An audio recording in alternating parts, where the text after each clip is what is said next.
Hello guys, म चाहिँ साकिन मिया। म यति बेला हाल चाहिँ गल्फकै सबभन्दा महँगो करेन्सी भएको ठाउँबाट, महँगो करेन्सी भन्ने बित्तिकै कतिलाई थाहा हुन पनि सक्छ नहुन पनि सक्छ।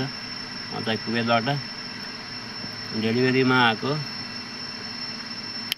दलालीहरूले फसाइहाल्यो। 162 केडी भनेर आएको, लास्टमा 110 केडीमा परियो। तपाईँ डेलिभरीमा जति पनि साथीहरू आउन खोज्नु भएको छ बाइकमा या गाडीमा, सबै चिज कुन कम्पनी हो के हो सबै कुरा बुझेर आफूले बुझ्न नसके नि कुवेतमा भएका डेलिभरीमा काम गर्न आएका साथीहरूसँग जोडिएर फेसबुक या टिकटक मार्फत, सामाजिक सञ्जाल मार्फत जोडिएर सोधपुछ गर्नु होला। अनि त्यसपछि मात्रै आफ्नो कदम चाल्नु होला। यहाँ हामी वहाँ नेपालबाट जे सोचेर हिँड्छौँ नि त्यो सोचेकोमा यहाँ 25% मात्रै हुन्छ। हामीले जस्तो सोचेर आएछौँ नि त्यस्तो खाले यहाँ केही पनि हुँदैन। हामीलाई वहाँबाट कस्तो हुन्छ भने 10 घन्टा ड्युटी हुन्छ, 2 घन्टा ओभरटाइम हुन्छ, खाना हुन्छ, बस्न हुन्छ, अनि तेल कम्पनीको हुन्छ, मोबाइल कम्पनीको, सबै चिज कम्पनीको हुन्छ भनेर पठाएको हुन्छ, बोलाएको हुन्छ। अनि यहाँ आएपछि के भन्छ, हामीले वहाँबाट त्यत्रो लगानी गरेर यहाँ आउँछौँ, 3 लाख 3.5 लाख लगानी गरेर यहाँ आउँछौँ।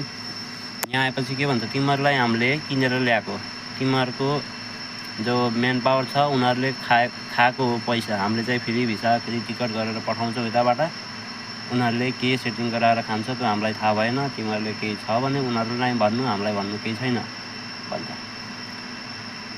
यहाँ। अनि इन्टरभ्यू दिन कस्तो मान्छे पठाउँछ भने सप्लाई कम्पनीकोहरूले, जस्तै अब यो कम्पनीमा अब धेरै छैन, 3-4 महिना या 1 वर्षपछि त्यो क्यान्सल जाने हो, यो त्यो कम्पनी छोडेर जाने हो भने त्यस्तो मान्छेलाई इन्टरभ्यू दिन पठाउँछ। हामीलाई इन्टरभ्यू दिन गएको मान्छे हामी आएको 2 महिनासम्म थियो, त्यसपछि गयो, सकियो, छैन। मेरो यो भिडियोलाई जति पनिले हेर्नुहुन्छ उहाँ सबैहरूले बुझ्नु होला कुवेत डेलिभरीमा आउँदा के कस्तो हुन्छ भनेर जानकारी दिएको छु। र यहाँको कानुन अनुसार पनि म बताउने गर्नेछु। मेरो यो भिडियोलाई लाइक गरिदिनु होला र सेयर पनि गरिदिनु होला है। धन्यवाद।